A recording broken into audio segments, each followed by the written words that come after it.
Hello friends and welcome back! I am most pleased to announce that spring has officially sprung here in Copenhagen, and naturally I will be celebrating by finally starting in on a pair of long woolen trousers. Those of you that joined me for my 2021 retrospective will know that I am on a quest to make several varieties of pants, ranging from historical to vintage inspired.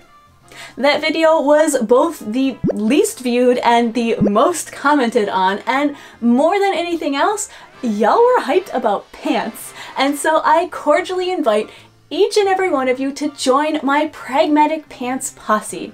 But because I know that pants can be notoriously tricky to fit and that I can only represent one singular and very specific body type and the fit issues that go along with it, I've decided to team up with Rebecca of the channel Pocketful of Poseys to take a look at how the same pants pattern works on different bodies. Since I've already got the Victorian tomboy look covered between my bloomers and my steampunk jodhpurs, I decided to go vintage with this pair. And what better vintage tomboy to inspire us than the lovely and iconic Katharine Hepburn. Her signature silhouette was heavily inspired by classic menswear, often wearing pants with roomy legs balanced by a simple structured top. It was a look that was popularized by several celebrities in the late 1930s. Marlene Dietrich, for example, comes to mind, but with Hepburn reportedly owning over 30 pairs of custom-made tan slacks, it's clear why the style has become most associated with her. So obviously, Rebecca and I will be tackling a pair of Hepburn trousers. Now, thanks to a slight mix-up on our part, we'll actually be using two very similar but technically different patterns, but the goal of examining different fit issues for different bodies should still be achieved. I can't wait to get started, so without further ado, let's jump right in. I'll be using the 1940s Hepburn slacks pattern from My Vintage Wish on Etsy. I've purchased from them before for my 1941 Christmas dress recreation, and it was a very enjoyable experience, and I'll be sure to link their store down in the description. This pattern is quite hefty though, so I'm not necessarily looking forward to taping it together. That was weird. I guess I just have to cut it out? Okay, so that went way faster than I expected. It kind of makes me think I should do collabs more often. Anyway, I guess the only thing that's left to do now is to take our mock-up fabric and get that cut out. So one thing I did want to show is kind of how I've dealt with the fact that this pattern is slightly too small for me, and that is by cutting my mock-up fabric extra big on the waist to give me some extra room. So I know that I need approximately 1.5 to 2 inches extra along the top, which is not a lot, but even so, I've gone ahead and left a bunch of extra here. The maximum amount of excess is at the waist, and then it just tapers down to line up with the rest of the pattern just before the crotch line. And if we take a closer look here, we can see that I've gone ahead and marked in blue the original pattern line right here, and then next to that in green is where I've calculated I should sew in order for it to fit me. But in case I'm wrong, because that's definitely a possibility, I have gone ahead and left a bunch of extra even beyond the green line, so that if I need even more room, I have it and I don't have to go back and either recut this whole piece or try and patch in a strip of extra on the sides. So now the next step is going to be to sew these guys together and see how it fits. But while I'm doing that, let's go and check in with Rebecca and see how she is doing. Hi Shannon, I am working on my mock-up now, and I cut out the pattern. Well, I put the pattern together in its original size, and with the help of some maths and the help of my husband, because maths and I are not the best of friends, I determined that I needed to add 7 inches to each pant piece. So that is what I did. The pants first try out were not a bad fit. I need to lengthen the crotch rise, and they seem a little too wide. I know they're supposed to be wide-legged pants, but it seems excessive. Other than that, the fit is not too bad. So I'm going to adjust the pattern and then do another mock-up and see where we are from there. All right, so I've just sewn together the 4 main pattern pieces to get an idea of how my alterations are, and apart from the legs being incredibly long, I'd say it fits really well. I'm really happy with my alterations. I think maybe in a future pants pattern, I'm going to maybe try and raise the crotch a little bit and maybe take a little bit of width out of the legs for a slightly more modern aesthetic.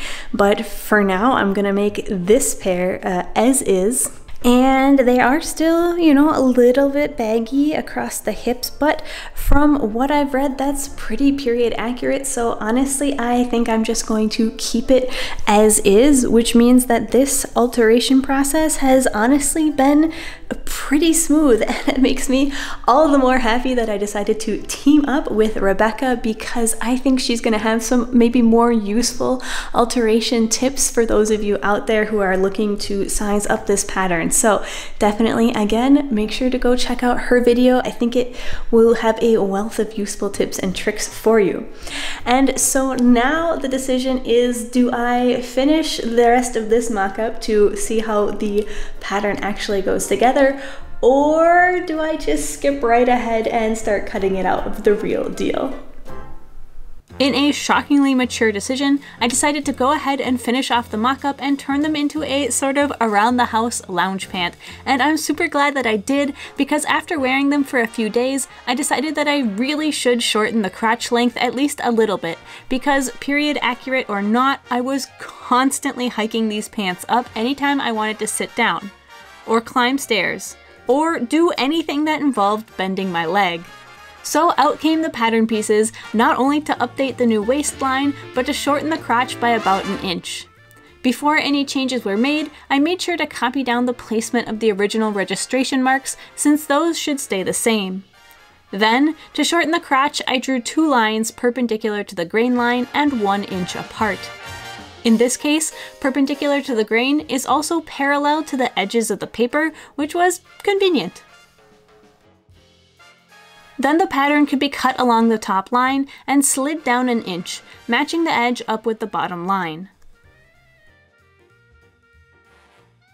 I kept the 2 pieces aligned along the crotch seam, which meant I had a bit of a hiccup along the out seam side, but that'll disappear in a second once I add the extra width along the waist. Based on my mock-up, I knew that I needed to add ½ an inch to the outseam on both the front and the back pieces, so I measured that out and then just scooched the original pattern over by that ½ inch. But the tracing had to go on top in order to keep the right registration marks, so I did a quick flip-flop-a-rooney, cut out the relevant area, and taped it down. And here you can see why it's nice to have the correct registration marks on top, because the original ones are all shifted over a bit. It's maybe not enough for you to notice right away, but it's enough to potentially affect the way things fit together. Then, the exact same process had to happen to the back panel, and while I work on that, let's go get another update from Rebecca. So, I have made a rather large mistake. I thought that my pattern was missing pieces, because printed it out and there were pieces missing. Did a mock-up, have started my second mock-up, and look at the pattern, the PDF printout guide, and there is pattern 1 and pattern 2. Pattern 1 is what I printed out. Pattern 2 is all the stuff I don't have.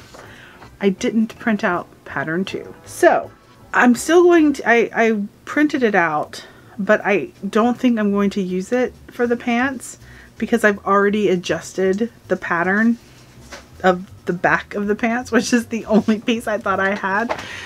So this second mock-up, if it turns out dreadfully, then maybe I will put the front of the pants together.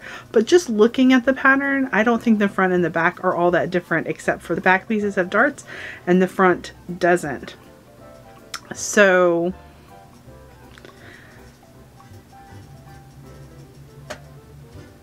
we shall see.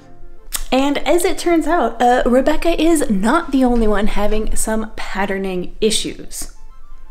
I am in fact missing an entire pattern piece, and I am actually missing it. I didn't just overlook it. I went through the entire PDF packet a couple times looking for it. What it is the facing for my pocket piece. So you can see right here, there's supposed to be a little piece of facing sort of where the buttons and buttonholes are gonna go, and it does not exist. So I took a look at this diagram right here. It is identifying each piece of the original tissue pattern, and if you look closely, that right there is my pocket facing. So it did exist in the original version of this pattern when it was a tissue pattern, but when it got converted to a PDF, it doesn't exist. And I've gone through it several times, and there is no pocket facing on here. It's not really a big deal. I'm not too worried about it. I will just draft my own, basically using the pocket and sort of, you know, making my own with my own seam allowances. The only thing that's a little bit of a bummer is that it also had the placement for the buttons on there, so I'm gonna have to wing that. That's gonna be the next step. I'm going to draft that piece, and then I think I'm all set and ready to cut it out of the real deal.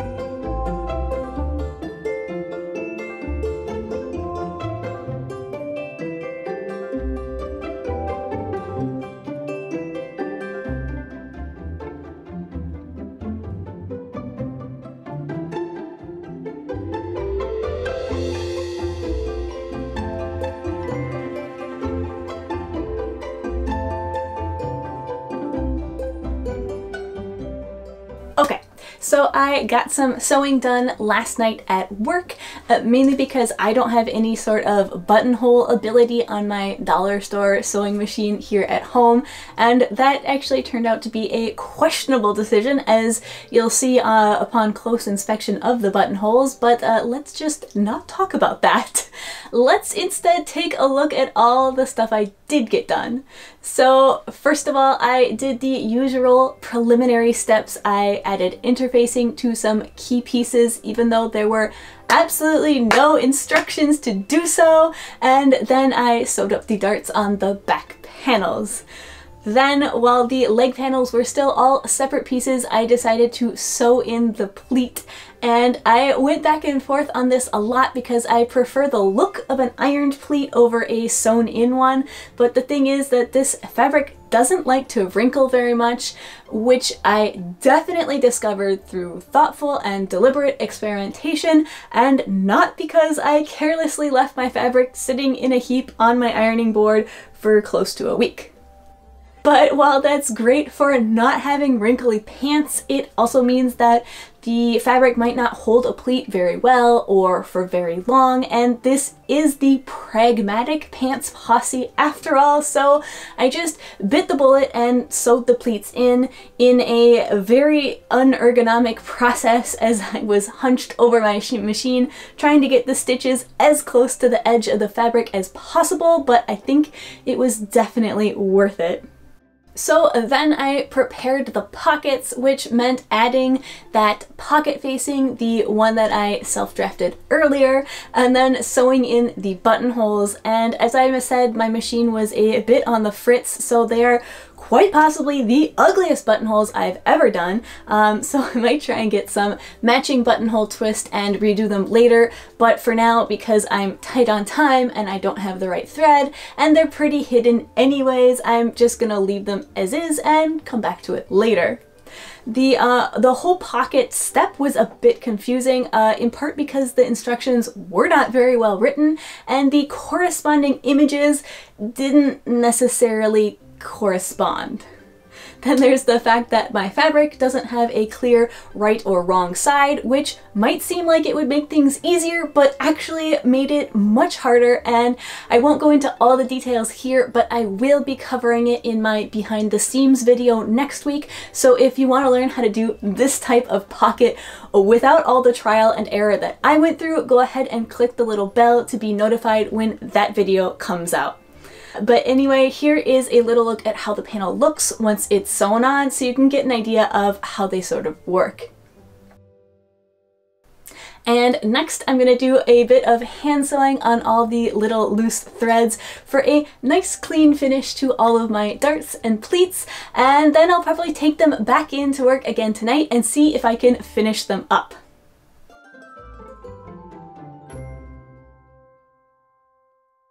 Did I say I was going to finish those pants up last night? Was that wildly optimistic? Possibly. Honestly, I think I could have gotten it done except for two big errors, one of my own and one in the pattern. So my error was that I forgot to cut out fold B, which is the placket that the buttons get sewn onto. And the pattern's error was that they don't include a pattern piece for the belt loops, and they only tell you to cut out one of each of the waistband pieces, so actually you need two. And you know, neither of these is necessarily a big deal. I could just make a belt loop pattern. It's essentially a long rectangle, and I can go back and cut out another front and back waistband to act as the inner lining or facing. But you know, it would have been nice to know right up front that these were needed when I was laying out my pattern pieces on my fabric to cut them out. As it is, I have a ton of fabric because it happened to be on sale, but if I had been tight on fabric, that might have caused me to run out, and you know, as it is, it means that I ended up at work last night with a lot of time, but missing several pieces, so very little progress was in fact made. What did I do? Well, I finished attaching the pockets, including French seaming them, which involved some sort of inside-out shenanigans that I'll go over later, and then I basted the whole pocket to the front pieces. The fronts and backs got sewn together, and they get sewn to themselves along the crotch seams, and so now I have a floating back panel and a floating front panel. And now that I'm back at home, I'm gonna go cut out the folds, the belt loops, and the waistbands, and then we should finally be closing in on done for these pants. So the pattern for the belt loops is very simple, just a long rectangle. But if you've spent much time at all on my channel, you'll know that I really don't like wasting fabric, so it probably won't surprise you to hear that I used all of my leftover scraps to cut out several small waistband strips rather than one long one. These were sewn into little tubes and turned right side out through the use of a handy little safety pin, and honestly, I think the fact that they were short little strips made this process go a bit faster. I just fed the safety pin down inside the tubes, and they turned inside out pretty easily. Fold B was also small enough to be cut out of a scrap of fabric, but the waistbands required me to go back to my original yardage. The folds get sewn onto the top edges of the back panel, where they'll act as a placket for the buttons. Once sewn on, the raw edges all get ironed under, and then the placket is folded in half and sewn down, trapping all those raw edges inside.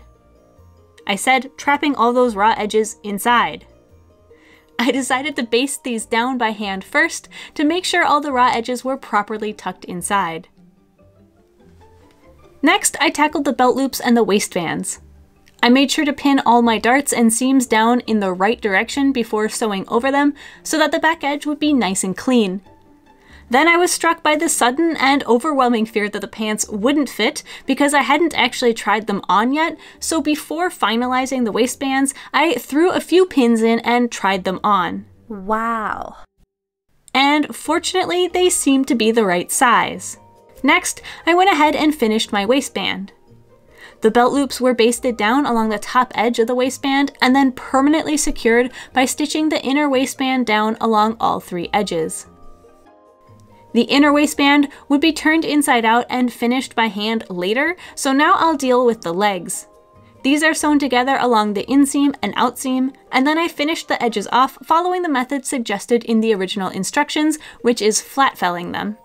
I have thoughts on this whole process, but I'll save that for the behind the seams. With the legs all sewn up, the only thing remaining was to hem the cuffs at the bottom of the leg, and then to finish up all the hand sewing, including tacking the cuffs, attaching the buttons, and sewing down the inner waistband.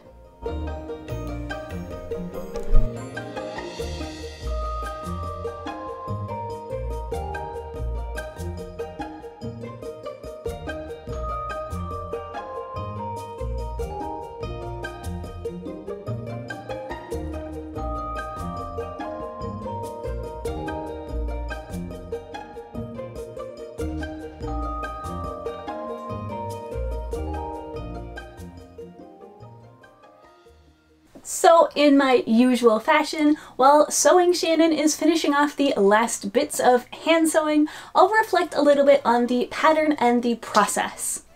Overall, I mostly really enjoyed working with this pattern. My adjustments went pretty smoothly, although I'm really glad I spent some time finishing off my mock-up and then living in it a bit before moving on to the real fabric, because it definitely helped me a lot to figure out the construction process, and it really informed certain modifications that I made. Working with this pattern specifically was mildly frustrating and definitely more work than with other vintage reproduction patterns that I've done, even though they're from the same vendor. I found that besides missing a couple pattern pieces, the written instructions didn't always match up with the images, and that really left me to use my common sense and past sewing experience to put them together. And if I was more of a novice sewist, I think I might really have been confused and frustrated. I didn't go too in-depth on how the pants went together or in what way the instructions were confusing here in this video, but if you're thinking about making a pair for yourself or you're just morbidly curious, be sure to check out next week's behind the seams for this project, because I'll cover it in greater detail for those of you who want more information, some tips and tricks, or maybe just some insight into my personal methods and problem-solving processes. And this is, of course, the part in the video where I do all the YouTube-y things, like remind you that I have a Ko-fi page if you'd like to leave a tip and support my work, and ask you to like the video if you learned something or you found it useful. Leaving a comment below is not only a great way for us to build a bit of community here, but questions left below can be answered in my behind the seams video, and they help boost the video so it can be found by others like you who enjoy sewing, vintage tomboys, and or bifurcated garments. Looking at the final product, I'm quite pleased with how they turned out, even if the process of getting there was a bit bumpier than I'd like. I think they're a great starting point for future trousers, and now that I've got this pattern fine-tuned, I think it'll make a great base for future alterations, not on a fit level, but on an aesthetic level.